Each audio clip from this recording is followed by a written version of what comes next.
vous explique qui elle est et ce qu'elle peut faire pour vous. Bonsoir. Donc, vous avez pu voir avec une certaine émotion le reportage. Hein. Comme je vous l'avais précisé dès le départ, c'est pas voulu. Ça s'est passé durant plusieurs mois et en fait, au fur et à mesure du tournage, il y a eu des évolutions au niveau des maladies. Donc, malheureusement, ce sont des moments que beaucoup d'agriculteurs vivent en permanence. On n'est pas suffisamment conscient de cela. Mais au niveau de l'association de Génération Future, on le sait, puisqu'on a beaucoup de demandes, on a beaucoup de gens qui nous interpellent. Nous avons aidé, bien évidemment, Phyto-Victimes à se monter. Maintenant, ils sont complètement indépendants, ils vivent très bien et ils se débrouillent. Je voulais aussi vous préciser rapidement, puisque le film est terminé, que l'appel qu'avait interjeté donc Monsanto, ils ont perdu également. Paul François a gagné aussi en appel à Lyon. Et quant à moi, eh bien, je suis tout simplement aujourd'hui présidente de Génération Future. Je suis par ailleurs chef d'entreprise. J'ai fait ce choix de travailler avec les associations parce que depuis 30 ans, l'entreprise que je dirige est passée à l'agriculture biologique. C'était un pari fou à l'époque. On a réussi à investir, on a réussi à avoir une entreprise moderne. On travaille avec 1 millier d'agriculteurs éleveurs qui sont répartis sur une partie sud-est de la France. Ça marche très bien. Et si vous voulez, je me suis aperçue au bout d'un moment que malgré mes réunions au sein du ministère et dans d'autres instances nationales, on n'avançait pas concrètement. Les aides allaient toujours aux mêmes endroits et on n'arrivait pas à expliquer les choses telles qu'elles étaient avec les nécessités absolues de changer de paradigme. Et à partir de 2007, j'ai donc décidé de travailler avec les associations et j'ai fait partie de l'Alliance pour la planète avec Nicolas Hulot et bien d'autres. Donc j'ai fait partie aussi des experts du Grenelle. Et à la suite de cela, le travail avec les ONG m'a permis de comprendre qu'on avait peut-être un levier, qu'il fallait absolument qu'on travaille avec la société, avec les individus en général, pour pouvoir faire prendre conscience des problématiques actuelles qui sont ces maladies chroniques qui sont en augmentation exponentielle. Nous avons ici un docteur qui va nous expliquer ça clairement tout à l'heure, mais nous le vivons au quotidien au niveau de nos ONG. Et si vous voulez, je me suis dit que ça allait être encore plus pertinent de travailler avec ces ONG. Donc je me suis investie aussi beaucoup dans cette défense de la santé publique et de l'environnement, avec notamment la présidence qu'on m'a confiée de Génération Future. J'ai très peu de mérite parce qu'au sein de cette association, on a vraiment des gens extraordinaires comme François Veyrette, Nadine Lauvergeat. Nadine est souvent dans l'ombre, mais c'est une femme d'action, c'est une femme qui va chercher des informations partout dans le monde. Et au sein de cette association, on n'est pas là pour casser les agriculteurs ou l'agroalimentaire, on est là pour faire prendre conscience de ces problèmes et faire en sorte qu'ensemble, nous puissions changer la société. Et il est très important de savoir qu'aujourd'hui, cette ONG travaille bien évidemment beaucoup avec les instances ministérielles. On est souvent dans les cabinets, on travaille aussi avec l'Assemblée nationale, on travaille avec certains sénateurs. On travaille aussi, on fait partie de tous les groupes de l'Agence nationale de sécurité, à l'ANSES, François Veyrette, Nadine, moi-même et d'autres administrateurs participent aux réunions qui se tiennent à l'Agence de sécurité.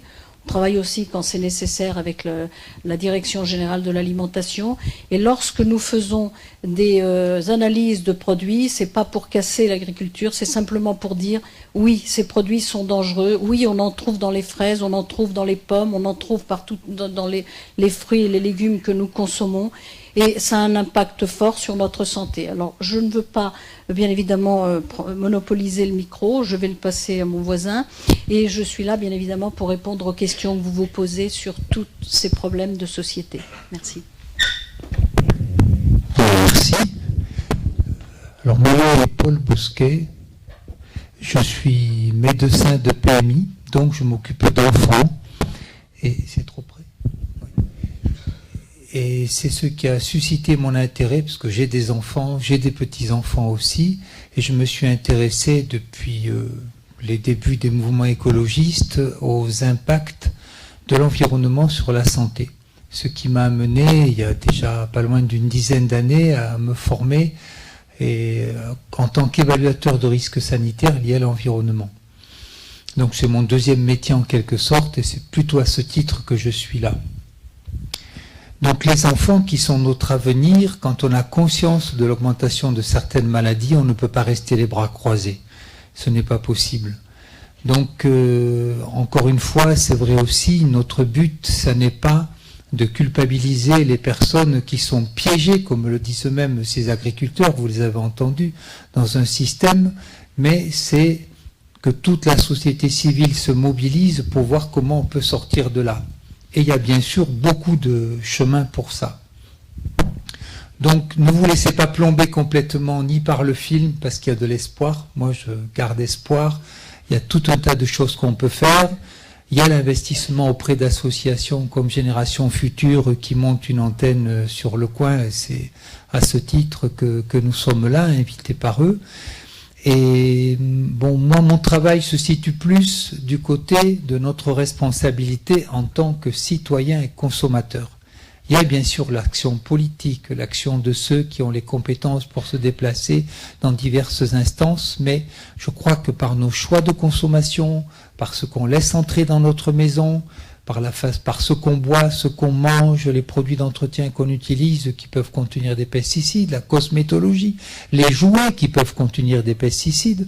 Donc toutes ces choses-là, on peut trouver des informations, les sites ne manquent pas et les informations à droite à gauche. Donc en agissant en tant que consommateur, avec Maria, on parlait tout à l'heure de l'utilisation des pesticides par la SNCF et par les particuliers, qui représentent au moins 10% du total. C'est considérable par rapport au tonnage utilisé en France. Donc on a aussi quelque chose à faire avec ça, parce que ce qu'on met dans notre jardin, on le retrouve dans la maison et on augmente certains risques. Donc on ne va pas aborder tout de suite les effets sanitaires, on va voir en fonction de vos questions. Une dernière chose que je dois préciser, c'est qu'en tant que professionnel, quand je m'exprime, je dois dire si j'ai des conflits d'intérêts. Donc je dois vous dire que j'ai travaillé pour Monsanto et BASF, mais non, c'est pas vrai. Donc je n'ai aucun conflit d'intérêts, ma seule préoccupation, c'est la santé de mes proches et de tous les gens que je peux rencontrer. Donc c'est la prévention qui est mon principal travail et c'est à ce titre que nous sommes là essentiellement. Non pas pour soigner des maladies quasiment incurables, mais pour empêcher qu'elles apparaissent. Merci. Bien, je pense qu'on va pouvoir passer aux questions, aux échanges. Juste une dernière précision en ce qui me concerne. Je fais le modérateur et le porteur de micro.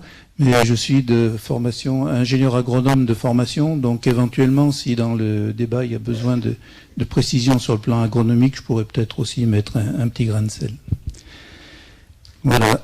La parole est à vous. Il y a un micro qui va circuler, qui souhaite tout au fond.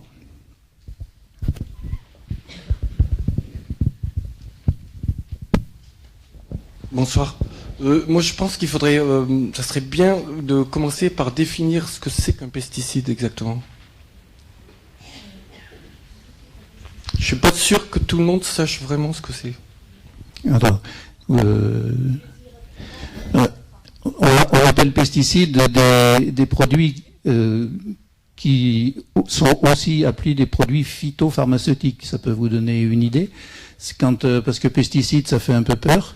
Donc ils ont été rebaptisés phytopharmaceutiques, c'est-à-dire que ce sont des produits qui sont utilisés sur les plantes ou sur les animaux en cas de maladie ou d'attaque par des insectes, etc.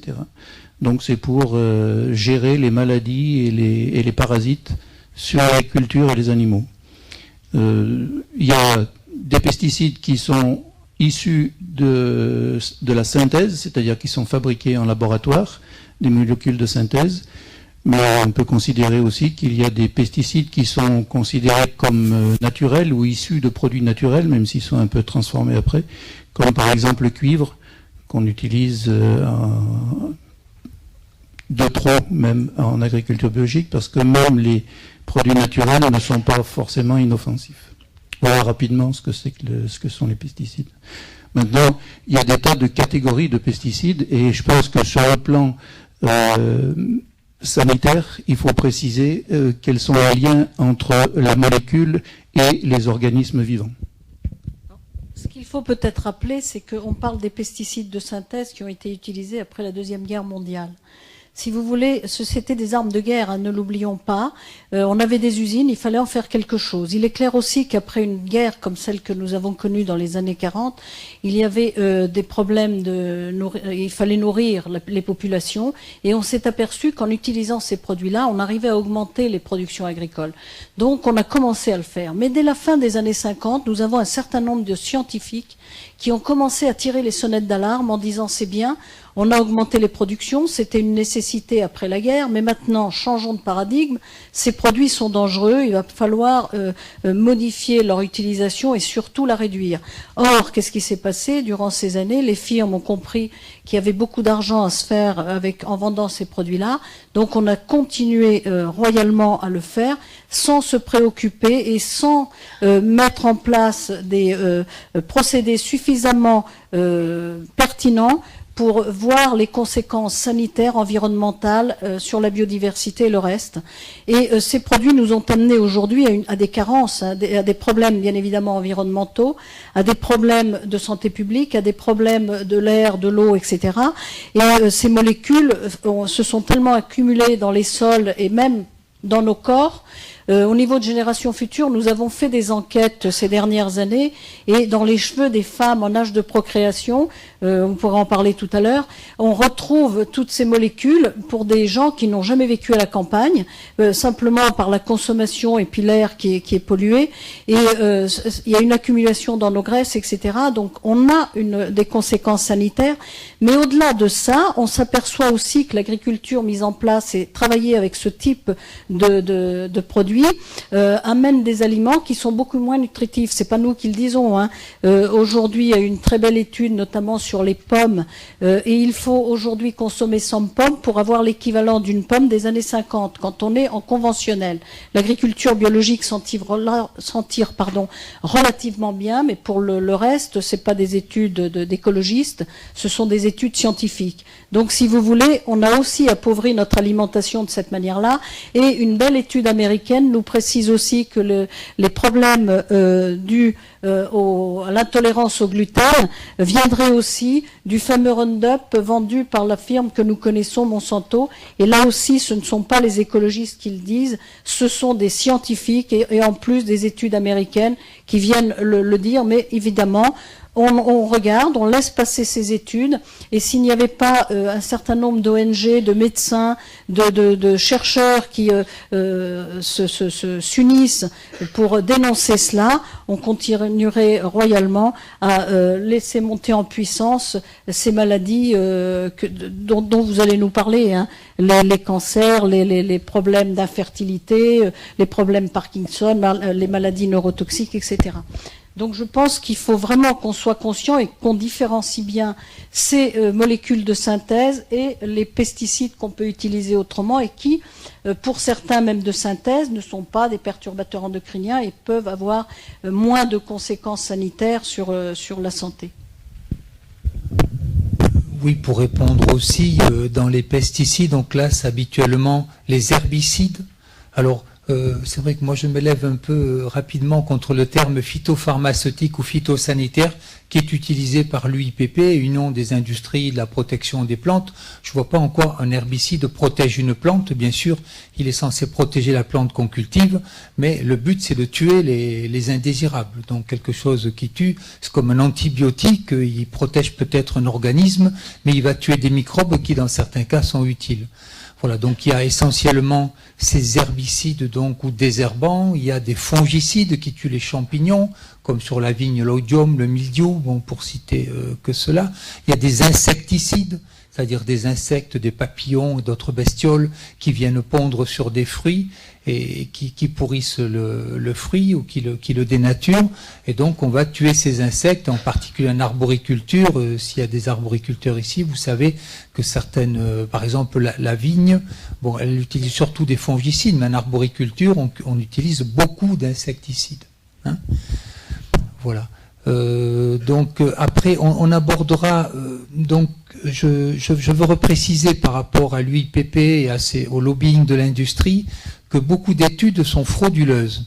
Là j'ai sous les yeux une dizaine d'articles Par exemple, Stéphane Foucard dans Le Monde, qui a sorti La fabrique du mensonge, qui montre qu'il y a des désastres écologiques liés, tout le monde a entendu parler des problèmes liés à l'amiante, on l'a cité tout à l'heure, mais l'industrie du tabac camoufle les données aussi, pour le monochlorure de vinyle, enfin on pourrait citer des tas de molécules, on ne peut pas faire confiance aux industriels, voilà, globalement, ça c'est évident, et la science est entre leurs mains, il faut le savoir. Donc là, c'est dénoncé par ce monsieur-là. 51 journaux scientifiques retirés d'une liste prestigieuse parce qu'il y avait des ententes entre eux pour se faire mousser et mettre en avant des articles qui n'étaient pas forcément de qualité. Chercheurs Fraude endémique, c'est une revue indépendante des lobbies où on montre qu'on a des fraudes qui atteignent 30% des chercheurs avouent des fraudes. Bon, on pourrait continuer comme ça. J'en ai plein d'autres. Par exemple, pour l'évaluation des pesticides sur les abeilles, on s'aperçoit qu'il y a 50-70% des experts qui viennent des firmes. Qu'est-ce qu'ils foutent là? C'est eux qui font les règles, c'est eux qui déterminent. Voilà. Vous avez le moral toujours? Bon, on continue alors.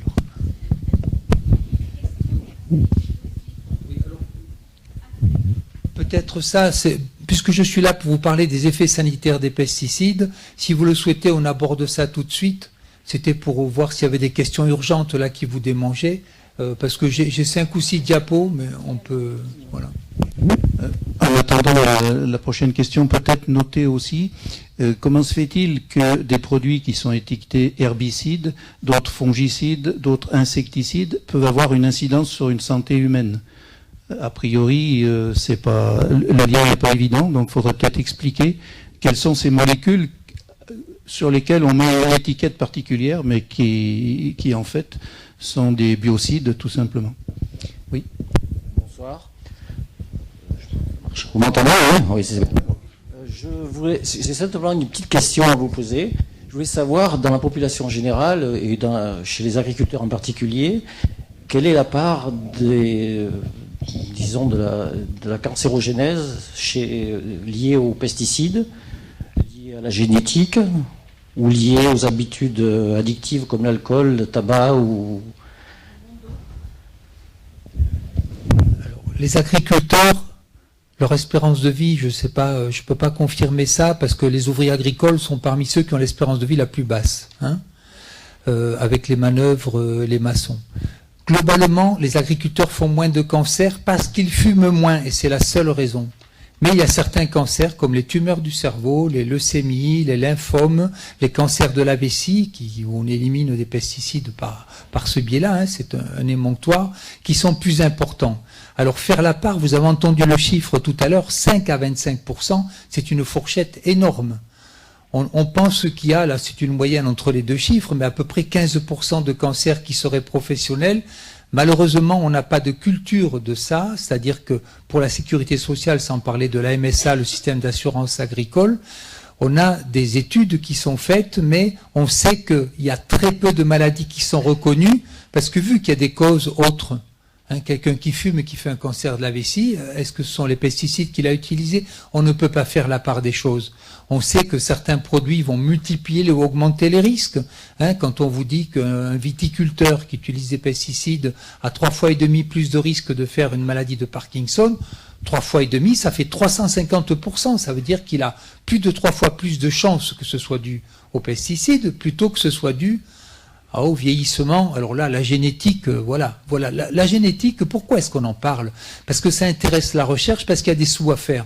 On parle du vieillissement de la population, comme ça on est dans la fatalité, on n'y peut rien. Mais tout à l'heure on va parler des cancers des enfants. Les cancers, c'est pas le vieillissement qui leur donne des cancers.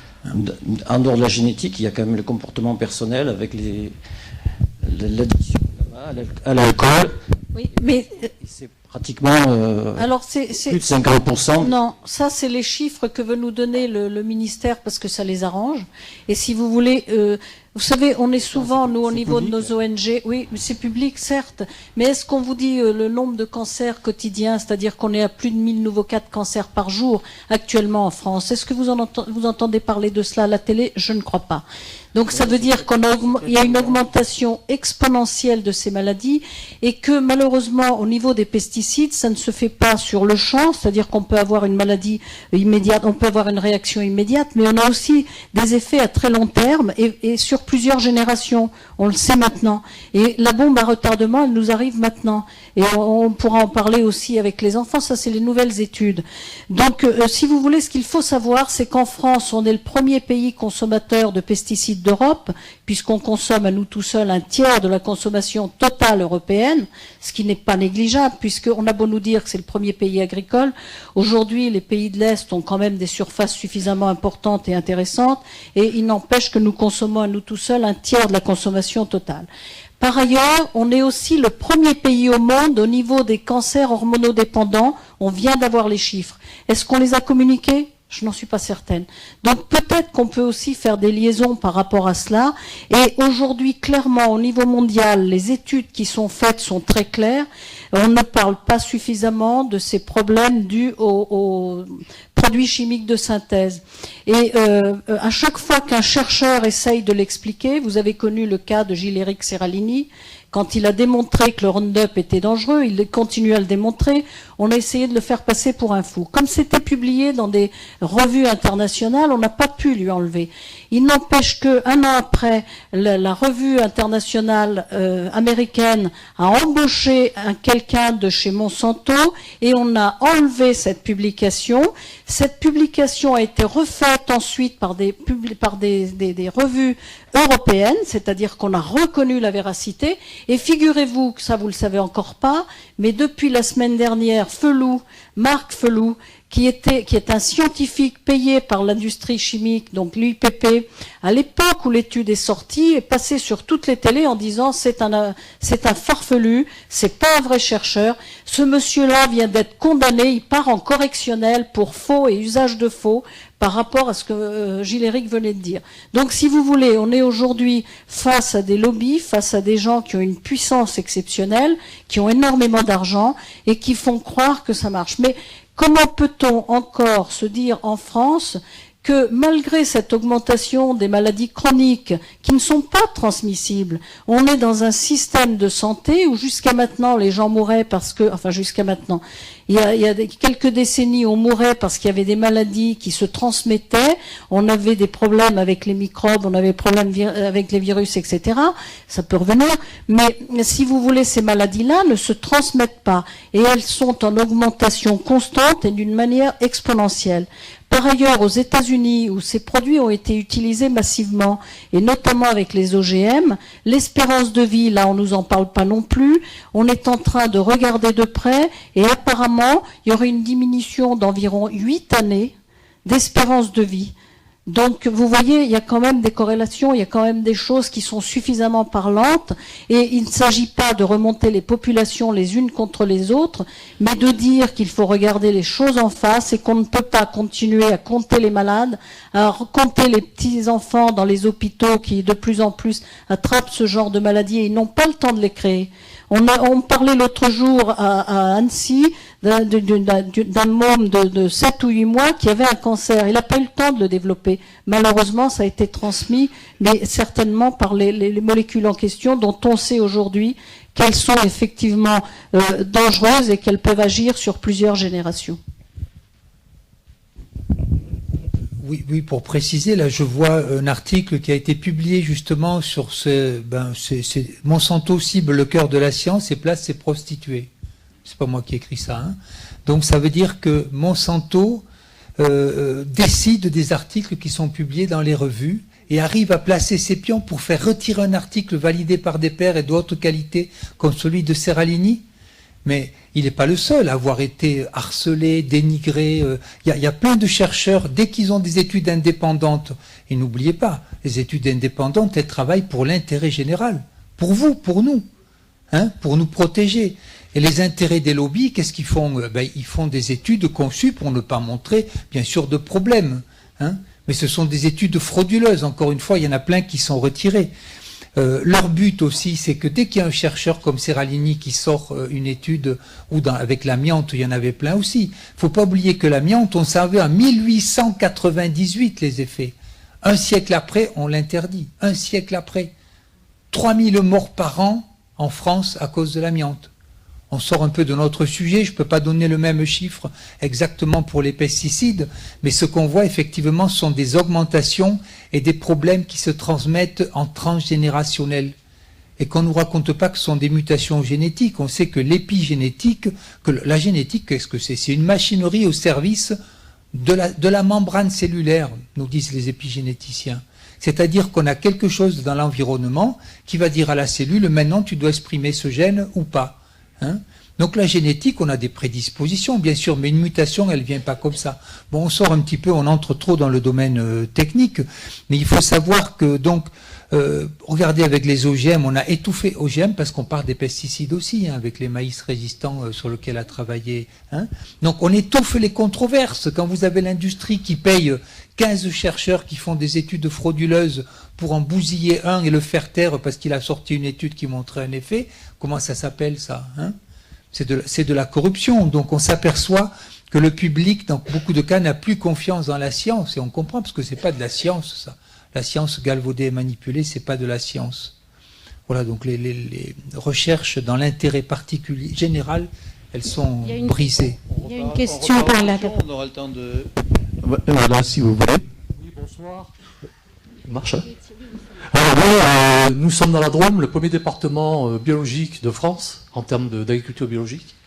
Et la question est toute simple, est-ce qu'on peut faire un comparatif entre l'agriculture, la santé des agriculteurs qui pratiquent une agriculture conventionnelle et ceux qui pratiquent une agriculture biologique? On doit pouvoir avoir des éléments sur ce point-là. On a des éléments, bien évidemment, mais il y a une chose qui est importante de préciser, c'est que c'est tout récent. Et que malheureusement, les effets à long terme, ils se voient après, monsieur. Donc, si vous voulez, on pourra le faire d'ici quelques années, encore que si les agriculteurs en question, vous savez, on a de plus en plus de problèmes par rapport aux riverains. Et les analyses qui ont été faites sur les cheveux et sur les personnes qui habitent près des cultures intensives et autres, si ils sont en contact avec ces pesticides en se promenant au moment où il y a les épandages, etc., cela peut poser aussi des problèmes. Et une fois de plus, quand vous êtes sur un pesticide, sauf comme le cas de Paul François, où ça a été fait au moment où il a respiré, mais les autres, ce sont des effets à long terme. Et c'est pas la dose qui fait le poison comme on le croyait jusqu'à maintenant. Là aussi, la science est en train de revoir les choses. C'est qu'on n'est plus sur des effets, sur des petites doses répétées, que sur des effets, comme on nous l'a toujours fait croire jusqu'à maintenant, ponctuels. Donc, si vous voulez, on pourra en parler d'ici quelques années. Une chose est certaine, c'est qu'il y a des études qui ont été faites, et notamment par l'INSERM et puis par d'autres instances au niveau de la Grande-Bretagne et ailleurs. Et effectivement, les gens qui consomment bio ont des problèmes réduits au niveau de pas mal de pathologies. Oui, c'est le cas pour les enfants qui sont en meilleure santé. Et je voulais prendre qu'un exemple parmi d'autres. C'est une étude danoise qui montre que vous savez qu'il y a une diminution non seulement de la fertilité, mais de la quantité de spermatozoïdes dans le sperme. Et les agriculteurs qui travaillent en biologie au Danemark ont 2 fois plus de sperme que les autres. Voilà, c'est une étude pour parler juste d'une étude comparative. Les enfants sont en meilleure santé. On a des études qui sortent là-dessus aussi. Hein, parce qu'on sait que non seulement les fruits, les légumes contiennent plus de vitamines et de nutriments, mais on a une meilleure santé pour eux. On prend une autre question. Oui, bonsoir. Moi, j'avais juste une... Pardon. Oui. J'avais une question. J'avais une question. Je comprends bien que Monsanto, les firmes, etc., veulent camoufler. Je ne vois pas quel intérêt le système de santé française le système de santé français, pardon. Quel est l'intérêt à ne pas accompagner justement? J'essaye de comprendre, hein, je sais tout, hein, j'accuse personne. Quel est l'intérêt d'un système? L'intérêt d'un système qui finalement est de plus en plus déficitaire, probablement à cause des maladies lourdes, des maladies récurrentes. Quel est son intérêt de ne pas essayer de tenter de démontrer avec la société civile, ne pas de démontrer. Donc c'est juste une question, et sincèrement, elle m'apparaît complètement... voilà. Et puis je voudrais juste répondre à ce monsieur. Je voudrais juste répondre à ce monsieur pour lui dire que pour la première fois depuis bien longtemps, nous venons d'être mandatés pour travailler sur la différence, pour essayer de trouver une corrélation entre système en agriculture biologique et la santé et la joie des agriculteurs, parce qu'il y a aussi le facteur psychologique, et puis et de faire la comparaison. Et donc on devrait démarrer une étude avec la MSA Drôme Loire tout de suite là dans les mois qui viennent. Voilà.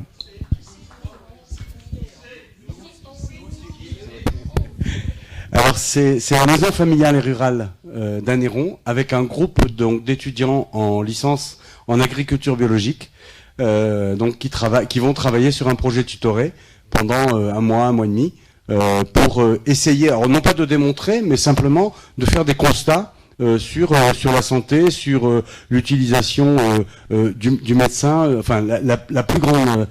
Est-ce que les agriculteurs en bio consomment davantage de produits pharmaceutiques et de médecins que les autres? Voilà. On va juste commencer. C'est un protocole qui démarre par petites touches. Voilà.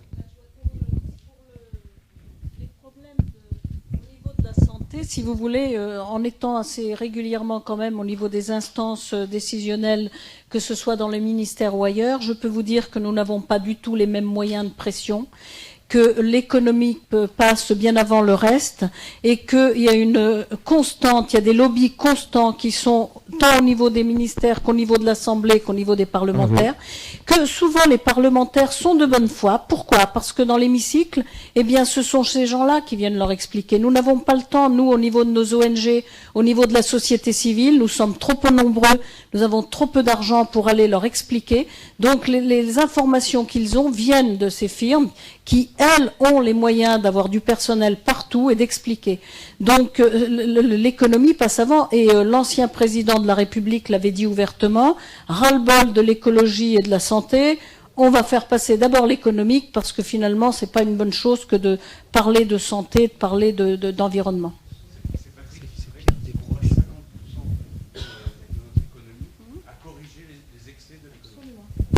Oui, mais il y a une illogique. Mais en même temps, qu'est-ce qui caractérise le niveau d'un pays?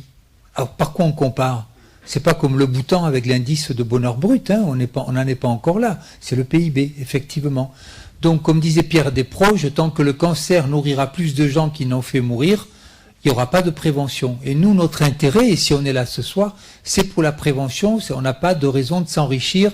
Hein, vous connaissez le livre de François Veilleret et Fabrice Nicolino sur les pesticides, mais lisez aussi Marie Grossman sur nos neurones, menaces sur nos neurones. C'est là aussi Alzheimer, Parkinson, et ceux qui en profitent. Il y a des gens qui profitent et qui vivent sur les maladies, qui investissent dans les EHPAD, et plus il y aura de patients atteints d'Alzheimer, et ça augmente, hein, ça a doublé là, ou triplé en 10 ans, donc ce sont des pathologies qui augmentent et qu'on voit augmenter, enfin moins indirectement, parce que je travaille surtout avec les enfants, heureusement il n'y en a pas, mais il y a des gens de plus en plus jeunes, effectivement, hein, qui peuvent avoir des pathologies dégénératives du système nerveux, et puis on verra aussi chez les enfants comment ça se manifeste, ces attaques.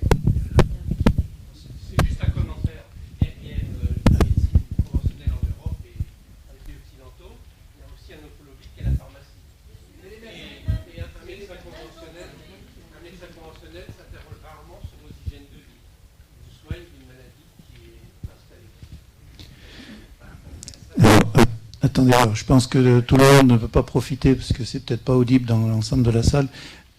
Je fais circuler le micro aussi vite que je peux. Il y avait une question ici, puis après on passera la main. Bon, le métro est arrivé.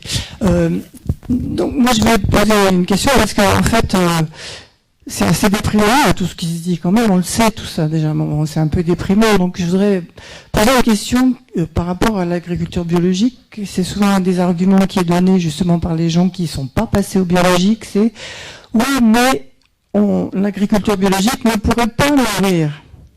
Alors est-ce qu'on pourrait aborder ça? Il n'y a plus personne pour le dire maintenant, hein. C'est fini ça. Alors, si vous voulez, on est passé à autre chose actuellement, hein.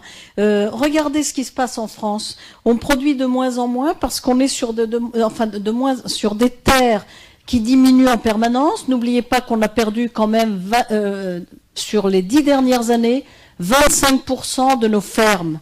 Ça veut dire qu'on est sur des territoires avec des terrains de plus en plus réduits et on fait de l'intensif sur peu de territoires. À côté de ça, vous avez tout le centre de la France qui se désertifie.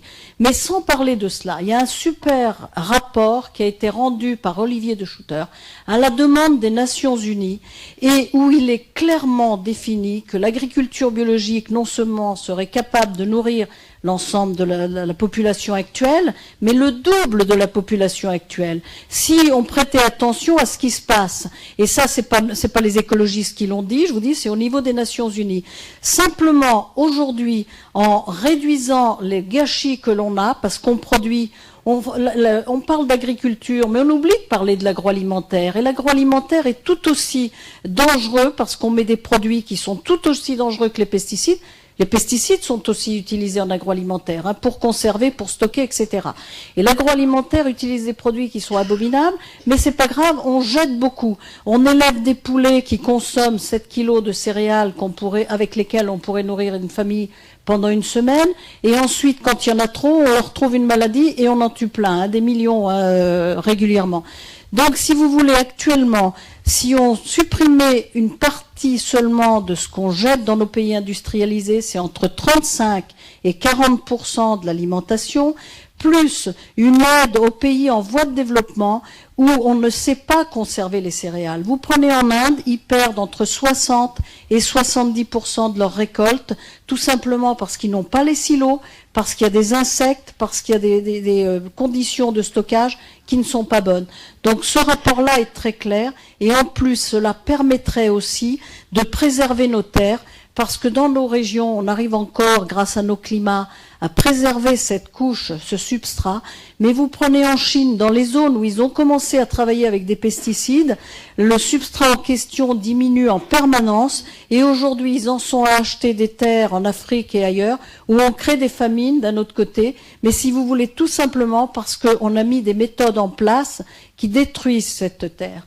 Donc, clairement, les rapports qui ont été rendus sont suffisamment explicites et le disent très clairement. Merci. Oui, on vous fait croire que l'alimentation mondiale dépend de l'utilisation des pesticides et de l'intensification en agriculture. Or, aujourd'hui, actuellement, 70% de l'alimentation mondiale est produite par des petites exploitations qui n'utilisent pas ou très peu de pesticides. Et donc l'agriculture intensive qui utilise la quasi-totalité des pesticides, qui sont encore beaucoup trop utilisés, mais bon, cette quasi-totalité des pesticides ne produit que 30% de l'alimentation mondiale aujourd'hui. Donc c'est pas l'agriculture intensive qui nourrit le monde aujourd'hui.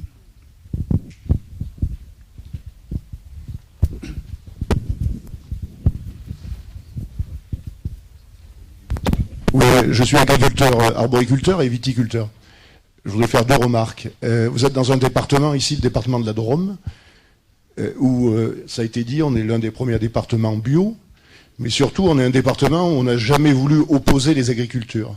Et j'insiste sur ce point-là. La meilleure preuve, c'est qu'on a un salon qui se tient tous les 2 ans sur Bourg-les-Valences, qui s'appelle le salon Tech & Bio, sur lequel on présente bien sûr l'agriculture biologique, mais on présente aussi de l'agriculture conventionnelle et des nouvelles techniques. Et je crois que je voudrais insister là-dessus parce que dans ce département, il n'y a pas d'opposition entre les agricultures et qu'on essaie au contraire de faire progresser l'ensemble de l'agriculture. La deuxième remarque que je voulais faire, c'est que ce qui me gêne un petit peu, alors pas à travers le film parce que On a vu qu'il y avait un certain nombre d'émotions avec des décès, des choses, etc. Et on est conscient de ces éléments-là. Ce qui me gêne, c'est que vous faites passer l'idée que l'agriculture n'aurait pas évolué depuis 30 ans. D'ailleurs, il y avait des images assez anciennes. Et je voudrais simplement rappeler un certain nombre d'éléments. Il y a des certificats aujourd'hui chez les agriculteurs qui se forment. Il y a des contrôles de pulvérisation qui se font. C'est-à-dire qu'il y a une professionnalisation de tous les professionnels sur ce sujet-là. Et je préside également une station expérimentale fruitière Rhône-Alpes, la CEFRA, où là aussi la réduction des phytosanitaires, ça fait partie de notre boulot, et j'ai du mal à me retrouver dans la caricature que vous présentez. Donc je voulais faire ces deux remarques-là, parce que je voudrais simplement rassurer que je ne suis pas déprimé, j'ai un certain nombre de collègues qui ne le sont pas, et que je trouve que ça caricature un peu trop, donc je voulais faire ces deux remarques. Pas d'opposition entre le bio et le reste, et surtout ne faites pas passer l'idée qu'on n'a pas bougé depuis 30 ans. Parce que je me suis installé dans les années 90, j'ai un certain nombre de collègues ici, je peux vous assurer qu'en termes de technique, on est conscient de tous ces éléments-là, et même, à travers le film, le monsieur qui malheureusement est décédé, on l'a vu lorsqu'il a donné les appareils de protection à son salarié. Ça veut bien dire qu'il y a quand même eu aussi un certain nombre d'évolutions sur ces sujets-là. Les produits phytosanitaires, et c'est pas des nouveaux documents qui sortent, c'est pesticides qui est sorti après. Je voudrais simplement rajouter sur ces éléments-là qu'on est conscient de tous ces éléments-là, que bien sûr que le premier concerné, ça reste l'agriculteur aujourd'hui, et qu'on doit se protéger, mais arrêtons de faire passer un certain nombre de choix, et surtout en termes d'études, je voudrais que vous soyez un peu plus prudents, parce qu'on pourrait en balancer bien d'autres qui diraient strictement le contraire de ce que vous avez annoncé. Mais je ne veux pas me lancer dans ce débat-là.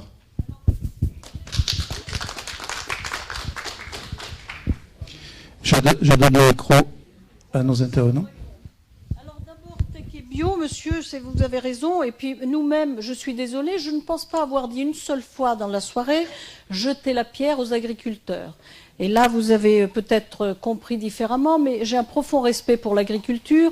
Simplement, aujourd'hui, nous sommes face à des responsabilités sociétales par rapport à cette augmentation des pathologies lourdes et par rapport aux problèmes environnementaux que nous vivons. Deuxièmement, Tech et Bio, c'est un salon de l'agriculture biologique qui est ouverte à l'agriculture, j'en fais partie, qui est ouverte à l'agriculture conventionnelle et qui permet de développer des techniques, justement, que les agriculteurs conventionnels viennent se dire, eh bien, il y a des techniques qu'on peut effectivement mettre en place ailleurs, qui sont utilisées en bio, et c'est formidable, parce que du coup, ces méthodes-là sont diffusées au niveau de l'ensemble des agriculteurs. Donc ça, c'est une chose merveilleuse. Au niveau de la réduction des pesticides, vous avez raison qu'aujourd'hui, il y a une utilisation différente. Il n'empêche qu'en France, quoi que vous en pensiez, si vous prenez les études, on n'a pas diminué, on ne fait qu'augmenter l'utilisation des pesticides avec des molécules qui sont de plus en plus puissantes. Donc là, je ne sais pas qui vous informe, mais en tout cas, je vous invite à prendre les chiffres réels du ministère de l'Agriculture et vous allez le comprendre. Donc, si vous voulez, il n'est pas question de remonter les uns contre les autres, mais il est question d'être très clair. Quant aux études, monsieur, on les connaît, figurez-vous qu'on les compare, et que je ne me permettrai certainement pas d'aller parler d'études qui n'existent pas ou qui ne sont pas fondées d'un point de vue scientifique. Et croyez-moi que celles qu'on vous diffuse parfois dans vos circuits, elles le sont. Moi, si vous voulez, si aujourd'hui j'ai pris la présidence de Génération Future, c'est justement parce que toutes les informations qui sont diffusées sont absolument vérifiées d'un point de vue scientifique au niveau mondial, parce qu'on a essayé, la FNSEA notamment nous a mis un procès en place parce que soi-disant on avait mis des choses, ils l'ont perdu, on était devant la 17e chambre parce qu'il y avait quasiment diffamation derrière. Donc croyez-moi qu'on est extrêmement vigilant, que toutes les données qui sont faites sont absolument vérifiées d'un point de vue juridique et sont absolument vérifiées d'un point de vue des études. Par ailleurs, je voudrais vous dire qu'effectivement, vous avez raison, les agriculteurs commencent à se protéger et bien. En revanche, monsieur, quand vous avez des enfants qui jouent au foot à 100 mètres de la terre qui est en train d'être traitée, quand vous avez des gens qui se promènent à vélo sur la route, on vient de traiter, et quand on sait qu'une femme enceinte, qui à un certain moment de la grossesse, en étant en contact avec ces molécules, sans le savoir ou sans le faire exprès, a des risques pour son enfant de développer, donc 2 fois plus, je parle sous votre couvert, de développer des leucémies chez l'enfant qui seront transmis à travers leur mère.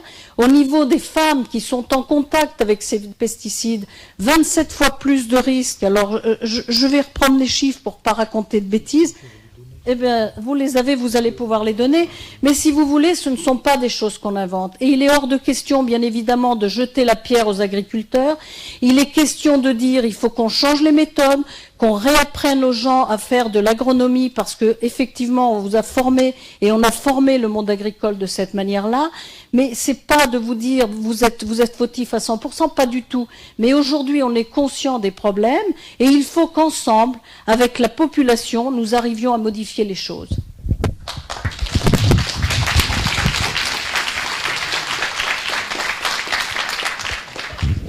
Je crois aussi qu'on a entendu assez d'agriculteurs dans ce film qui disent qu'ils sont dans un piège.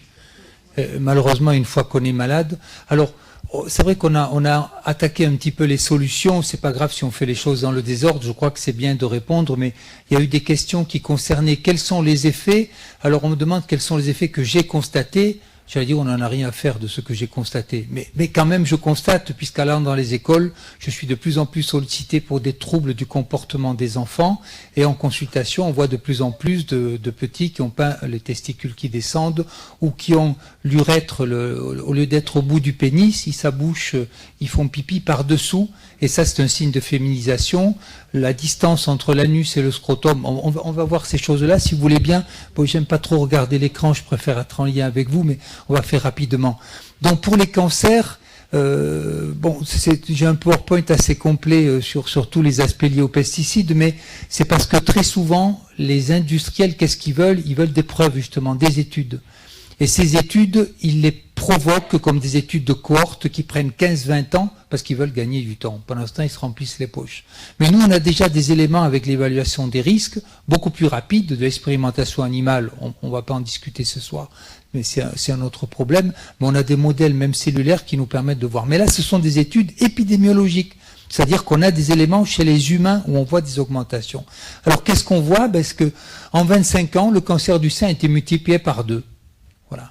Et on sait que les femmes qui travaillent en serre ont beaucoup plus de risques le cancer du sein que les autres. Pour la prostate, vous avez entendu parler du chlordécone à la Martinique ou aux Antilles, il a été multiplié par 3. Et quand on est né après les années 40, on a 3 fois plus de risques que quand on est né après les années 20, dans les années 20. Qu'on ne me dise pas que c'est l'âge, c'est le contraire. Voilà. Et on a des preuves. Voilà, on sait que les pesticides, on a parlé tout à l'heure des différents cancers, que ça peut augmenter chez les agriculteurs, même encore une fois s'ils font moins de cancers que la moyenne. Ce qui est préoccupant, c'est chez les enfants, puisque ce soir on parle des enfants, hein, mais on ne peut pas parler des enfants sans parler des adultes, de la femme enceinte qui est intoxiquée, bien sûr. Eh bien, on observe depuis, alors dans les pays nordiques, parce qu'en France on n'a pas beaucoup de registres, on n'en a qu'une trentaine, donc et autant de départements, et beaucoup sont spécialisés. On voit que les cancers augmentent de 1 à 1,5% par an, et que ce sont surtout des leucémies et des tumeurs cérébrales. Et c'est pas rigolo.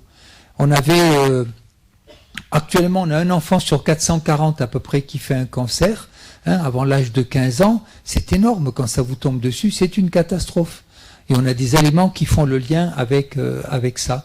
Voilà, pendant longtemps, le lindane qui était utilisé en agriculture, il a été interdit en agriculture, et bien on continue à le mettre sur la tête des enfants pour tuer les poux. C'est un scandale à soi tout seul, ça. Pas pire que l'amiante peut-être, mais c'est un scandale. Voilà, on parlait des insecticides ménagers. Une femme enceinte, donc ça c'est pour celles qui utilisent des herbicides, elle a 27 fois plus de risques, c'est ce dont tu parlais tout à l'heure, d'être stérile, d'avoir du mal à procréer. Eh bien là, on a aussi quelque chose qui montre que utiliser des insecticides sur ces plantes d'intérieur, c'est une connerie. Eh bien, on va augmenter le risque de leucémie chez l'enfant. Alors, on va passer rapidement là-dessus. L'immunité, les enfants font plus de maladies. Vous voyez un herbicide comme le 2,4-D, le glyphosate, vous le connaissez bien, c'est le Roundup, qui maintenant a été classé par le Centre international du cancer comme cancérogène, certains chez l'homme. Donc, on a des pathologies surtout respiratoires, mais vous voyez aussi qu'on a certains pesticides qui peuvent augmenter les maladies auto-immunes. Et vous voyez dans la liste des maladies comme le lupus, la polyarthrite rhumatoïde, la sclérose en plaques, le diabète 1, c'est à vie. Une fois qu'on l'a, c'est pour la vie. DDT, on ne va pas s'apesantir là-dessus. La reprotoxicité, c'est tout ce qui concerne la reproduction et l'appareil génital. Donc vous voyez que les femmes qui utilisent de Roundup non seulement peuvent être stériles, mais si elles ne le sont pas, elles ont plus de risques de prématurité. Et un bébé prématuré, il a plus de problèmes de développement que notre. Faible poids de naissance, voilà, maladie cardiaque, troubles neurologiques. On a parlé du chlordécone tout à l'heure, qui non seulement donne des cancers de la prostate, mais peut donner des stérilités. Et aux Antilles, c'est mal vu d'être stérile, autant que chez nous. On a parlé des herbicides. Et on a parlé aussi tout à l'heure des spermatozoïdes qui entrent, vous voyez, les années 30, la fin des années 30, c'est-à-dire au début de la guerre et les années 90. Il y a une baisse de la fertilité générale, sauf chez les agriculteurs bio danois, puisqu'ils ont fait une étude. Donc peut-être il va falloir aller se faire féconder par eux là-bas, je ne sais pas. Donc et tout ça à cause des perturbateurs endocriniens. Et il faut savoir aussi qu'on a des pesticides, on a des expositions qui peuvent changer les comportements sexuels. Bon, on ne va pas aborder ça dedans parce que les phénomènes de genre, ça nous mènerait trop loin. On peut continuer. Donc toujours la reprotoxicité. Parlons en tout cas de ces anomalies que moi j'observe de plus en plus, mais bien sûr je ne suis pas le seul. Il y a Charles Sultan, un endocrinopédiatre sur Montpellier qui travaille depuis longtemps sur les enfants de viticulteurs et qui a noté des multiplications énormes des risques de ces anomalies du développement génital. Il faut savoir que quand un testicule ne descend pas, le risque de cancer de ce testicule est très augmenté. Ce n'est pas anodin, on peut en mourir. Ou perdre son testicule, ce qui à la limite serait un moindre mal. Les micropénis, je ne sais plus si j'en parle plus loin, voilà, au nord-est brésilien, 40 fois plus que dans le reste du pays, un endroit où on utilise du DDT, qui est un perturbateur endocrinien. C'est un organochloré, pour ceux qui au fond un peu de chimie, ce sont des molécules qui étaient donc dérivées des gaz de combat qu'on n'a pas utilisés pendant la dernière guerre mondiale, mais pendant la première. Donc comme disait Maria, tous ces pesticides, tous ces usines, il fallait les faire tourner, mais ils avaient aussi des stocks qu'on a pu recycler comme insecticides. Voilà, ça n'a pas été par hasard, il y a eu au départ des bonnes intentions, mais maintenant on est dans un piège dont progressivement il faudra peut-être sortir. Voilà, donc je vous ai parlé du travail de Sultan. Les fongicides que les meuniers connaissent bien pour la conservation des grains, sur 11 fongicides testés, dont 8 utilisés en France, dont 9 utilisés en France, il y en a 8 qui étaient perturbateurs endocriniens. C'est énorme, c'est-à-dire là je vous donne un tuyau, n'achetez pas du pain complet qui ne soit pas bio, parce que si ce pain a été conservé avec des fongicides, vous allez en bouffer des tas avec le son qui est sur l'enveloppe du grain pour le conserver. Et donc on a parlé déjà de ça. On peut juste, je termine avec ça parce que le système nerveux c'est important. Alors là, on a quelque chose qui concerne surtout les professionnels ou l'exposition non professionnelle. Vous voyez des risques quand même importants de Parkinson et Alzheimer. Mais on va venir un peu plus chez les enfants, donc chez les nouveau-nés qui ont été exposés, on voit une irritabilité dont la mère est exposée, des réflexes anormaux, un déficit de l'attention, on va mettre la dernière tout de suite. Et voilà, les Centers for Disease Control aux États-Unis montrent que actuellement ils ont plus de 1%, 1 pour 60 enfants qui a des troubles de la lignée autistique. Qu'on ne me dise pas que c'est la génétique. Et on a tout un tas d'arguments pour penser qu'il y a des liens, parce qu'on a des études précises avec des expositions chimiques prénatales dont les pesticides font partie. Voilà, là on a les organophosphorés qui sont venus après les organochlorés dans l'historique des pesticides, qui étaient surtout des insecticides. On croyait faire un progrès parce que le chlore, les produits chlorés, vous savez, sont extrêmement toxiques. Ceux qui ont entendu parler des gaz de combat de la Première Guerre mondiale, qui était du chlore à l'état pur, qui était une catastrophe au niveau respiratoire, puis il y a eu beaucoup de cas quand même. Les organophosphorés, voilà un monsieur Grandjean, qui est danois comme son nom ne l'indique pas, et qui a montré que les enfants avaient des altérations des performances une fois qu'ils allaient à l'école, quand leur mère avait des taux de pesticides dans les urines qui étaient plus élevés que la moyenne. Globalement, un QI plus bas. Alors un QI plus bas, ça ne se voit pas forcément, mais quand vous avez la moyenne d'une population qui baisse, ou si on avait l'espoir que notre gamin fasse des études prestigieuses, peut-être il ne pourra pas les faire à cause de ça. Voilà. Après, on a hyperactivité, déficit de l'attention, voilà quelque chose que je vois souvent. Moi, je suis souvent demandé, sollicité pour ça. Voilà, je vais arrêter là parce que c'est juste pour poser un petit peu le tableau, pour répondre à la question, qu'est-ce qui se passe chez les enfants par rapport à ces expositions ? Ce que je peux peut-être ajouter, si vous voulez, c'est qu'on est contacté en permanence par des médecins, des professeurs de médecine, des chercheurs qui ont besoin qu'on les soutienne parce que au quotidien, ils rencontrent ce genre de problème. On avait organisé au Sénat, il y a 3 ans, Génération Future, un colloque sur 2 journées, non pas pour critiquer ou pour faire, mais plutôt pour se concentrer et travailler ensemble sur des solutions. Et il se trouve qu'on a un certain nombre de professeurs de médecine qui sont arrivés avec des photos pour montrer ce qu'ils vivaient au quotidien. Là où il y a 10 ans, ils rencontraient 1 cas par mois, ils en sont à 5 ou 6 cas par jour. Donc c'est quelque chose qui est important. Et au niveau de Génération Future, on a été contacté par des médecins, par des chercheurs. On a maintenant un comité scientifique qui est mis en place depuis quelques jours seulement, à leur demande, et le professeur Sultan en fait partie, parce que quelque part, ils n'ont pas cette écoute au niveau des instances où ils devraient l'avoir, c'est-à-dire au niveau de nos gouvernements, et donc ils sont obligés de passer par la société civile pour pouvoir faire entendre des préoccupations majeures par rapport à la santé. Donc une fois de plus, je voudrais que vous reteniez ceci.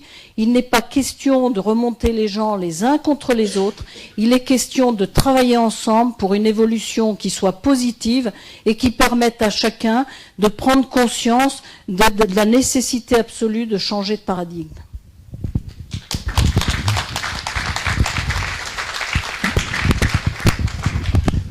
Bonsoir, donc moi je suis militant de l'écologie politique depuis des décennies maintenant, quelques décennies, et depuis quelques semaines, donc quelques mois maintenant, adhérent à Génération Future. Alors c'est vrai que quand on est militant dans les thèmes environnementaux, effectivement, chacune des associations qui nous préoccupent, on devrait adhérer à toutes les associations, mais celle-là me semble très très importante parce que ce thème, c'est vraiment effectivement, ça a été dit, il faut pas mettre, comment monter les personnes, les catégories d'usagers contre les autres. C'est vraiment un problème de société très très important, et c'est un système complexe à remettre en cause. Et donc, effectivement, moi je trouve ça très très important et je suis très heureux qu'il y ait des agriculteurs conventionnels dans la salle qui soient venus discuter ce soir de cette thématique. Parce que effectivement, on ne pourra pas, même si c'est un problème de société globale, on ne pourra pas, je dirais, travailler efficacement cette thématique sans le bras armé les bras armés qui mettent en place ces produits phytosanitaires, que j'appelle encore comme ça, phytosanitaires, au niveau de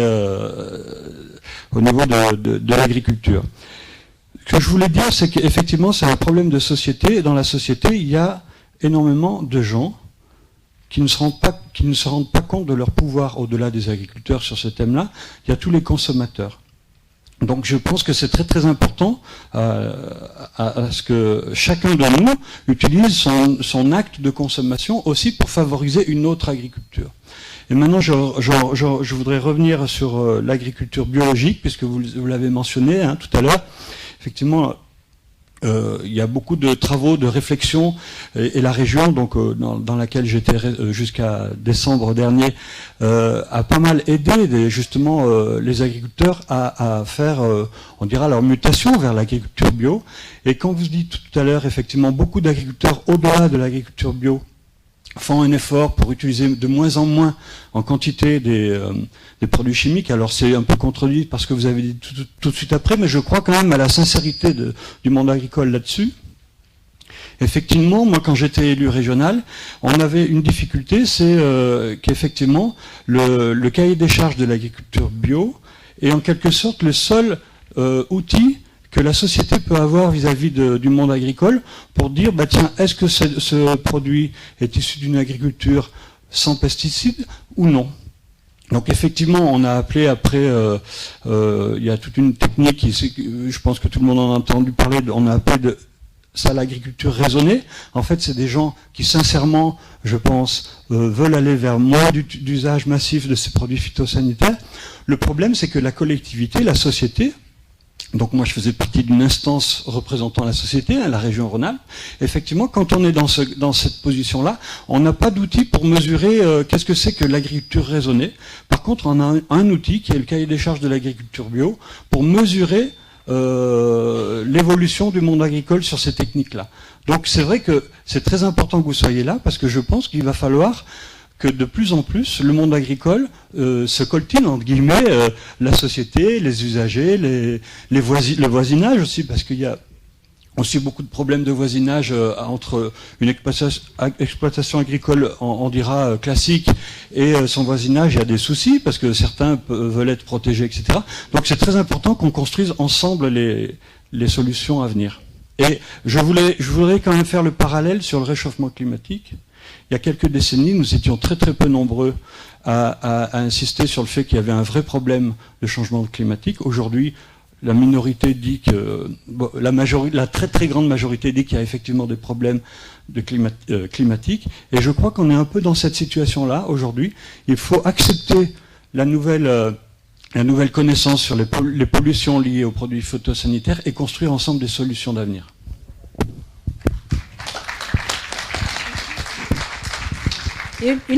On parle des agriculteurs, mais on oublie aussi de dire qu'aujourd'hui, cette consommation est faite par des jardiniers amateurs, qu'elle est faite par les collectivités, et que là, la loi Labbé va permettre enfin de mettre un terme à cette utilisation par des gens qui n'y connaissent rien, qui ne se protègent pas, qui empoisonnent aussi leurs enfants, leurs chiens et les voisins. Et je pense que là aussi, c'est une avancée majeure.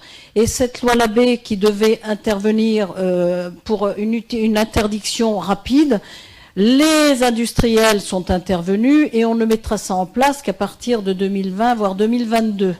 Donc vous voyez bien le poids énorme des lobbies. Alors au niveau des collectivités, ça va être à partir de 2017. Au mois de janvier, il y aura des choses qui vont être mises en place. On commence à voir des drapeaux se lever, payés par les mêmes lobbyistes en disant mais on n'arrivera jamais, il va y avoir des accidents de poussettes sur les trottoirs parce que l'herbe va pousser. C'était dans la France agricole de cette semaine, parce que je lis la France agricole et les appros agro. Donc si vous voulez, on a des villes qui ont très très bien mis en place ces choses-là, qui sont aujourd'hui moteurs.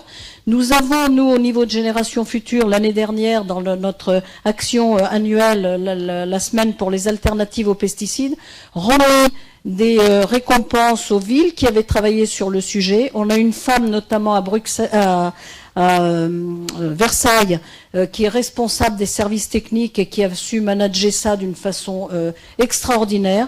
Et aujourd'hui, à Versailles, on n'utilise quasiment plus de produits de ce type. Cela fonctionne, il n'y a pas d'accident de poussette, tout va bien.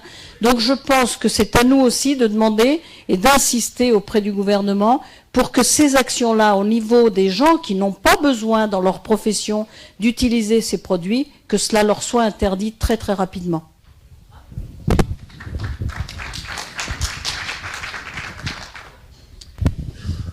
Voilà, Daniel Persico, moi je suis pédiatre à Valence et je suis sensibilisée depuis longtemps sur le lien entre santé et environnement chez l'enfant. Et là, quand on voit les diapositives et les dernières études qui montrent sur l'augmentation de l'autisme qui est passé de 1 sur 150 à 1 sur 60 en l'espace de 10 ans, avant, on disait que c'était la faute de la mère. Hein, c'était facile quand on savait pas ce que c'était. On disait que c'était la faute de la mère. Maintenant, on dit oh ben c'est génétique. Ben, la génétique, en fait, il y a un lien entre l'environnement et la génétique. Donc, il faut pas se laisser berner. Quand on vous dit c'est chromosomique, il y a une anomalie chromosomique, il y a une anomalie génétique, ça s'appelle l'épigénétique et c'est le lien entre l'environnement et la génétique. Donc, je pense que laisser faire là actuellement ce qu'on fait actuellement des enfants qui ont des difficultés, quand on sait la difficulté de prise en charge des enfants autistes et des jeunes adultes, c'est un scandale. Il n'y a personne, il n'y a pas suffisamment de structures, les parents sont dans la panade. Et qu'on ne fait rien pour la prévention, ou si peu, moi je lance un cri d'alarme, hein, je trouve ça scandaleux. Et puis tous les troubles du comportement, comme Monsieur Bousquet disait tout à l'heure. Alors quand on parle à des femmes enceintes, qu'on leur dit l'alcool c'est dangereux, il faut pas boire, Le tabac, il faut pas fumer. Elles sont tout à fait, enfin, certes, la plupart du temps, elles sont d'accord et elles font l'effort. Et si on leur dit, enfin, moi je sais que je leur dis, et je leur dis quand elles allaitent aussi, qu'il faut pas manger de pesticides. Des fois, je dis même pas manger bio. Je dis vous mangez des aliments sans pesticides. Donc, elle pose des questions, mais comment on les trouve, etc. Je pense qu'on a tous un rôle à jouer là, d'information auprès des jeunes et leur dire que pendant la grossesse, en début de grossesse, et puis toute la petite enfance, il faut manger bio. Et en fait, c'est pas si compliqué que ça de changer sa façon de consommer. Voilà. Donc, je voulais dire que c'était une action qui est assez facile à mener. Et puis j'ai aussi une expérience d'élu municipal à Valence pendant 6 ans, à l'ancienne mandature. Et en 2 ans, on a mis 0 pesticide à Valence. Vraiment, ça s'est fait en 2 ans. Parce qu'on a fait une formation au niveau des jardiniers de la ville qui se sont vraiment convertis et qui ont été persuadés. Voilà. Et du coup, il nous restait à convaincre les jardiniers du dimanche, effectivement, qui sont en fait aussi des gros consommateurs de pesticides. Et on a aussi mis le bio dans les cantines. En l'espace de 2 ans aussi, on était à 30%. Voilà. Je pense qu'il y a quand même des solutions locales avant que ça bouge là-haut, hein.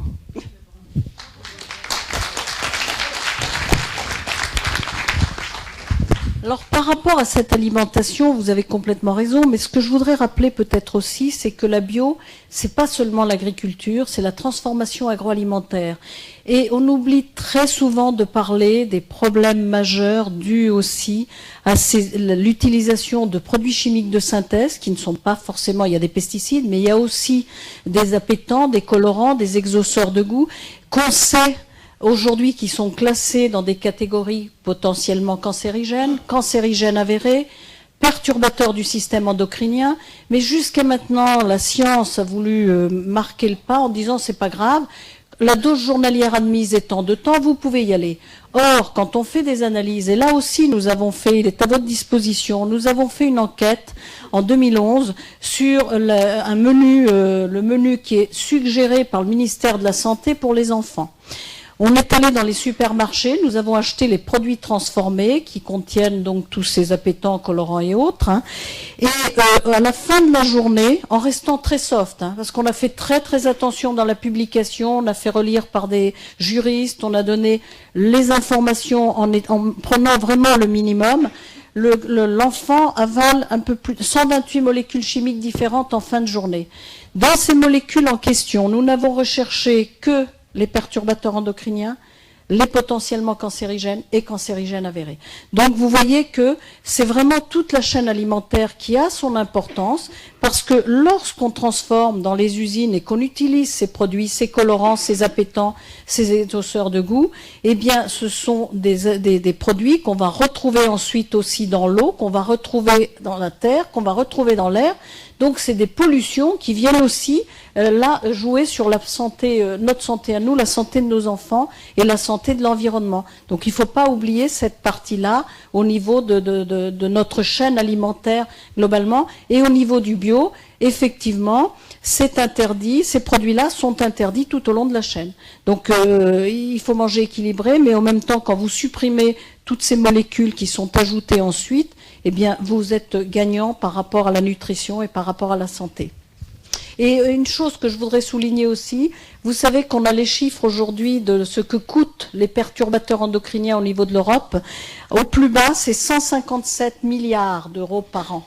Ça veut dire que si cet argent-là, on en donnait un peu à nos agriculteurs pour qu'ils puissent utiliser des méthodes autres, pour qu'ils puissent vivre de leur santé, qu'on paye au juste prix les aliments que nous leur achetons, eh bien à ce moment-là, on serait aussi gagnant. Et je crois que là aussi, on a une importance majeure à revoir, à changer de paradigme, à donner les aides là où il faut et à payer au juste prix les aliments. Si nous voulons qu'ils soient bons, il faut savoir les payer au juste prix et faire en sorte que nos agriculteurs puissent vivre décemment de leur travail sans être obligés de passer par des aides constamment.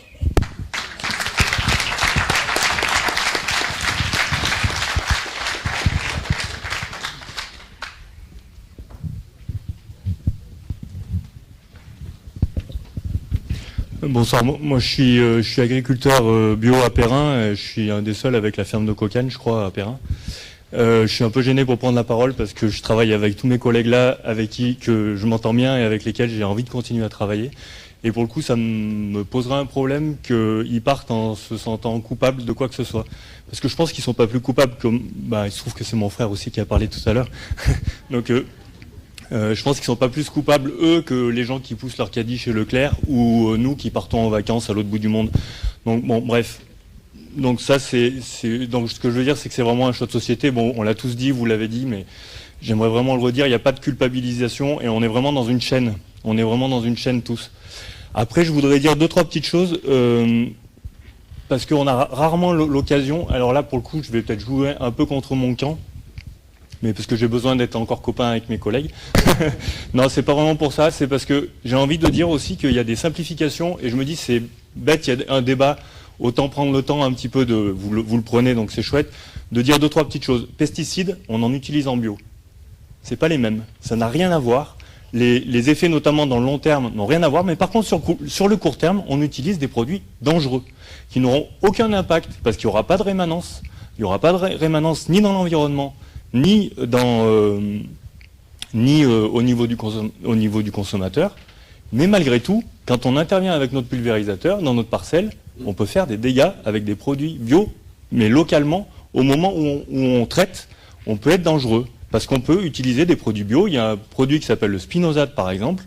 Les apiculteurs ne peuvent pas supporter ce produit, alors que c'est un produit bio, et ils aiment presque mieux, des fois, que les paysans utilisent certaines molécules conventionnelles qui sont un peu moins agressives pour les abeilles. Après, par contre, ces molécules conventionnelles, dans la durée, elles seront beaucoup plus problématiques, c'est sûr. N'empêche que le spinosade, au moment de l'application, si on ne le passe pas de nuit, eh bien, on fait une grosse connerie. Donc voilà, donc ce que je veux dire, c'est qu'en bio aussi, on utilise des pesticides parce qu'on utilise des produits qui tuent des insectes, notamment, parce qu'on utilise des... Voilà, donc je veux dire ça. Je veux dire aussi que quand on utilise un pulvérisateur, on ne met pas que des pesticides dedans. Moi, 80% du temps, je mets des oligo-éléments. Alors il y a des oligo-éléments dans le cuivre qui peuvent avoir un impact parce qu'ils arrivent à se stocker dans le sol et qu'au bout d'un moment ils ont un impact sur notamment les vers de terre, mais malgré tout je suis limité moi en bio, pas en conventionnel mais en bio, moi je suis limité dans l'utilisation du cuivre. Mais bon, j'utilise des oligo-éléments et principalement l'essentiel du temps j'utilise des oligo-éléments, donc on utilise aussi des bonnes choses dans le pulvérisateur. Donc c'est pas parce que vous voyez un pulvérisateur qu'il y a forcément des choses agressives dedans. Et ensuite, ce que je voulais dire par rapport à la présence et la proximité, moi j'utilise un produit qui s'appelle la bouillie sulfocalcique. C'est un produit, c'est du calcaire et du soufre, enfin de la chaux plus exactement et du soufre. Une fois que c'est dégradé, vous retrouverez des éléments de calcaire et de soufre dans le sol, c'est-à-dire aucun problème. Il n'empêche qu'au moment où je le pulvérise, je me crame la peau, je crame les insectes, je les crame aussi. Les gens qui passent en vélo, ils sont vraiment pas contents, ils disent qu'est-ce que c'est ce salaud, et en plus ça pue parce que c'est un élément qu'on retrouve dans les boules puantes, je suppose, au moment du... Voilà. Donc bref, donc je veux dire que effectivement on est aussi un peu agressif des fois quand on est en bio. Et je me rappelle avoir mangé par hasard avec une personne qui me disait, je passais à Perrin l'autre fois, il y a un gars, il faisait un boulot de salaud, un paysan, mais alors il blanchissait tous ses arbres, c'était dégueulasse, mais vraiment il en foutait de partout, et c'était moi. Et voilà, et je foutais de l'argile, bon, je blanchissais mes arbres. Mais bon, bref, ce que je veux dire, c'est qu'on est vite dans des schémas de simplification. Et je voulais dire aussi, et je vais encore jouer contre mon camp, j'ai un très bon collègue qui est paysan en bio sur 80% de sa ferme, sauf qu'en abricot, il peut pas. Il peut pas, sinon il perd son revenu, il vit pas. Donc il est obligé d'utiliser une molécule pour lutter contre le monilia au moment de la fleur. N'empêche que ces abricots, ils sont super bons et je pense qu'en résidu, il y a quasi que dalle parce qu'ils n'utilisent un produit chimique qu'au moment de la fleur. Mais n'empêche que si économiquement, il veut vivre du bio, en abricot, il peut pas. Voilà, je voulais juste préciser ces petits éléments. Mais c'est pas, je dis pas ça pour lutter contre mon camp, je dis ça parce qu'on n'est pas dans des choix de la rationalité des chiffres que vous donnez là. Elle est intéressante pour réfléchir, c'est sûr. Mais quelqu'un qui fume, il sait qu'il s'intoxique. Et la société sait qu'elle s'intoxique. Donc il y a d'autres éléments qui sont culturels, qui sont plein, mais la rationalité n'est pas suffisante en fait. Elle est nécessaire, mais elle n'est pas suffisante pour entamer un changement, quoi. Voilà.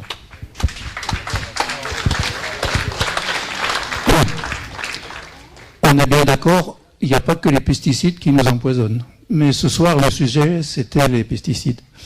Et si on peut avoir un revenu économique avec un seul passage de pesticides sur abricot, c'est quand même mieux qu'au minimum 25 comme il y a sur les pommes ou 30 sur les pêches et abricots aussi en conventionnel.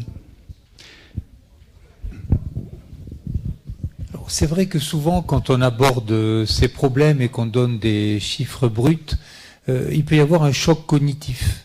C'est-à-dire qu'on peut soit balancer tout, surtout si on n'a pas fait de démarche auparavant, en disant c'est des conneries ce qu'ils racontent ces gens. Moi, je sais que n'ayant pas de conflit d'intérêt et m'intéressant à la prévention, je travaille dans ce domaine-là, donc les chiffres que je donne, c'est pas pour vous faire peur, parce que c'est une certaine réalité, mais c'est pour dire on a besoin d'une prise de conscience qui sera pas brutale. Mais je vous en prie, ne rejetez pas tout d'un coup et ne vous mettez pas forcément à manger bio. Moi, je mange pas que bio parce que j'ai la chance dans le sud Ardèche où j'habite, qu'il y ait beaucoup d'agriculteurs. Il y en a, mais on les prendrait pour des fous, des mecs qui vont méditer devant leur culture. Ils mettent des trucs incroyables dessus. Il y en a même qui font de la permaculture, des trucs très bizarres. Mais il y en a plein qui essaient, ils sont pas labellisés.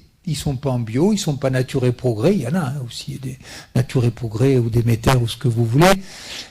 Mais donc on a tout un tas de gens qui travaillent à essayer de se nourrir eux-mêmes et de produire. Et alors là, ils sont en vente directe. Ils ont des petites productions souvent.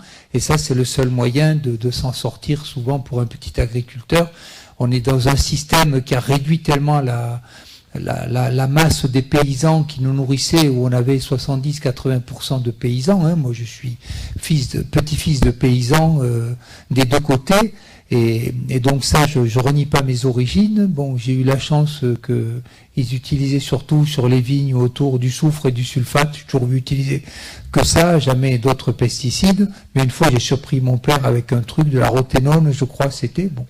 Déjà, et qui a été autorisée en bio, il y a eu un moment, et puis qui a été interdite.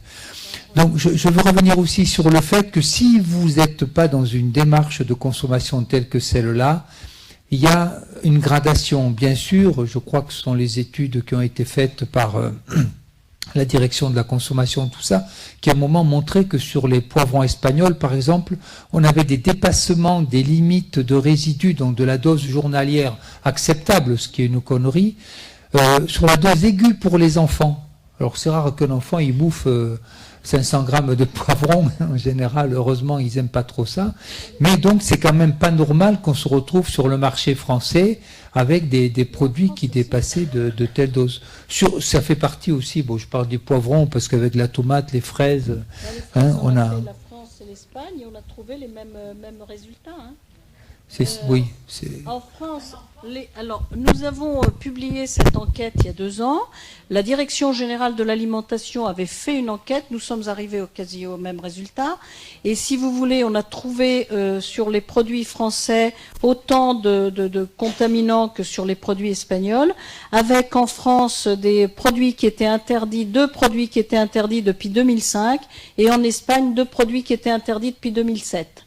Donc, si vous voulez, on est arrivé au même résultat. On a eu un entretien très intéressant à la suite de cette publication.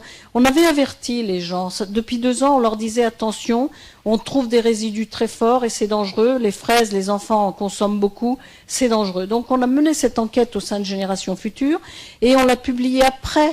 Parce qu'on essaye toujours de publier après les ventes les plus fortes. Donc on l'a publié fin juillet. Et la Direction générale de l'alimentation nous a appelé tout de suite, communication le mardi. Le vendredi, je recevais un coup de fil en disant on veut savoir comment vous avez fait les analyses. Ils nous ont envoyé 2 super agents qui étaient super. Ils ont mené leur enquête. Ils nous ont dit c'est très bien. On arrive au même résultat. Et on a eu un entretien avec tout le staff de la Direction générale de l'alimentation. On pensait qu'ils allaient nous mettre au pilori. Et en fait, pas du tout. Ils nous ont dit c'est bien. Vous avez fait la même enquête, simplement la prochaine fois avertissez-nous 2 ou 3 jours avant pour qu'on puisse aller chez les agriculteurs au bon moment. On a dit c'est pas notre rôle, on n'est pas là pour faire punir, on est là pour expliquer qu'il y a des choses qui ne vont pas, pour qu'il y ait des méthodes qui se remettent en place pour qu'on n'ait pas sur le marché de tels produits. Donc il faut faire attention aussi à la communication qui peut être faite. On a des marchés en France, il faut qu'on se regarde un peu, il faut qu'on arrête de regarder le nombril.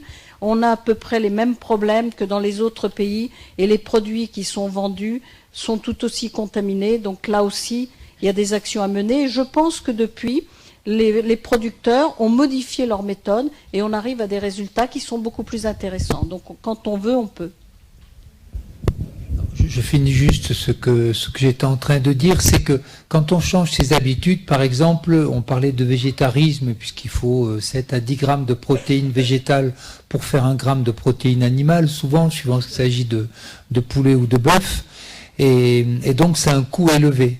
Et quand on parle de nourrir l'humanité, ce que les OGM ne feront jamais, parce que leur but, c'est pas du tout ça, c'est de s'accaparer l'alimentation et de tenir les gens par ça. Hein.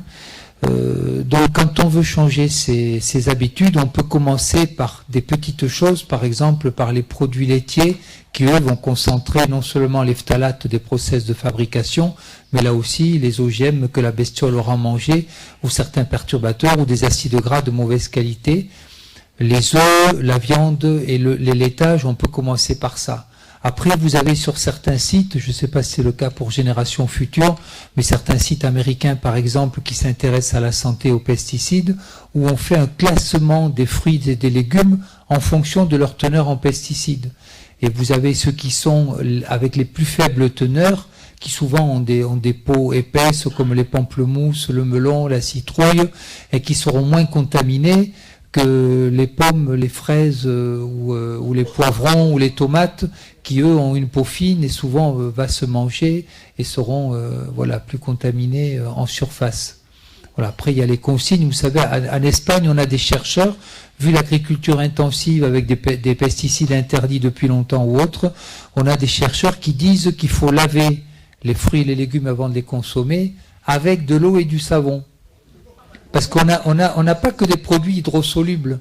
Hein, si on n'avait que des produits solubles dans l'eau, ce qui est un problème d'ailleurs pour l'applicateur, hein, pour celui qui passe le produit, ça va pénétrer plus facilement. Et on a des études qui nous montrent qu'avec certaines combinaisons qui maintiennent le contact du produit avec la peau, on avait finalement plus de contamination pour l'agriculteur que s'il n'avait pas de protection. Alors heureusement maintenant on a des tracteurs avec des cabines pressurisées, avec la clim et tout, où ils limitent les risques.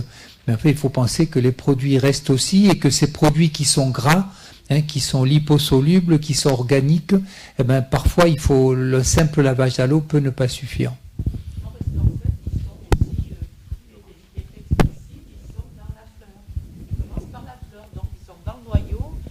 Éviter le verre, donc c'est pas besoin de le laver.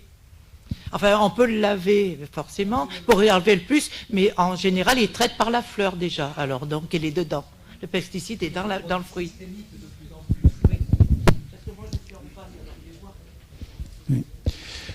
Bien, il va falloir qu'on conclue. Donc la toute dernière intervention. Oui, alors moi je suis producteur de pommes à Perrin.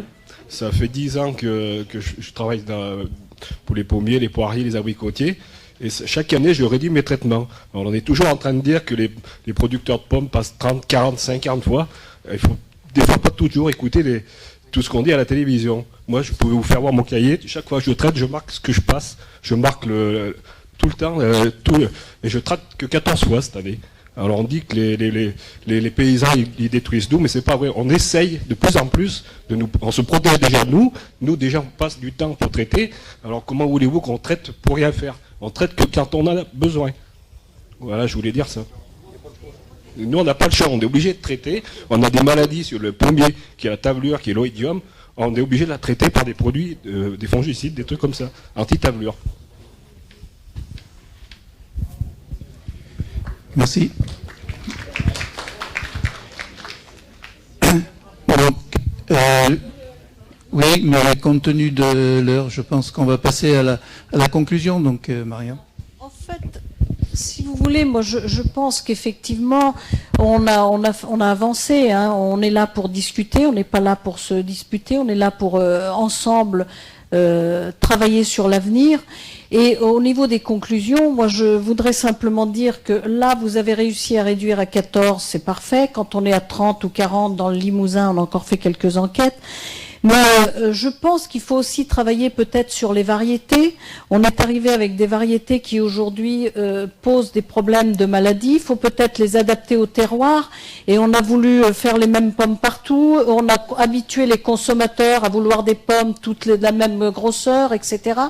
Et je pense que là aussi, moi je voudrais qu'on arrive à cette conclusion, c'est qu'au niveau de générations futures, nous ce que l'on souhaite, c'est pouvoir travailler avec des agriculteurs, c'est pouvoir travailler avec des centres de recherche et qu'ensemble on puisse trouver des solutions et non pas se regarder en chien de faïence en disant oui mais là ils veulent notre mort, ils veulent qu'on arrête l'agriculture, etc. C'est pas ça du tout. Mais je pense qu'il faut qu'on se pose ensemble ces questions-là. Et une pomme adaptée à son terroir, un produit adapté au terroir va réagir beaucoup mieux et aura beaucoup moins de maladies. Quand on a une terre qui est saine, qui est capable de nourrir, elle permet aussi d'éviter certaines maladies, comme on le fait aussi avec les animaux. Donc je pense, et ça sera ma conclusion, qu'il faut absolument qu'on puisse se rencontrer plus souvent, qu'on puisse travailler sur ces sujets d'une façon positive et qu'on arrive à changer complètement cette problématique majeure qu'est la santé publique. Merci à tous.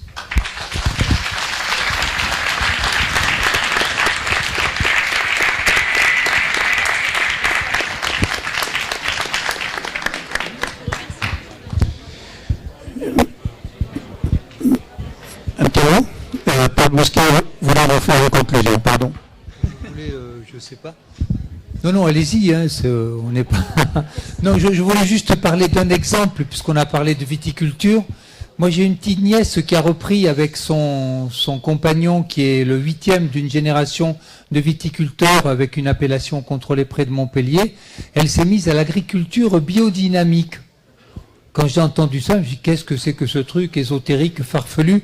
Et pourtant, j'étais déjà dans l'écologie depuis pas mal de temps. Mais agriculture biodynamique, eh ben, il y a eu de l'oïdium qui a détruit 30% des récoltes de ses voisins malgré les traitements. Elle dit depuis 20 ans, ma terre s'est assainie. On a sélectionné des cépages qui sont adaptés à leur terroir, etc., avec des traitements à base de plantes, d'oligo-éléments. Et elle a eu aucune perte là-dessus. Donc c'est pour dire que avec de l'énergie, du dynamisme, on peut y arriver, même si les conversions sont longues et difficiles, il y a de l'espoir. Voilà, mais merci.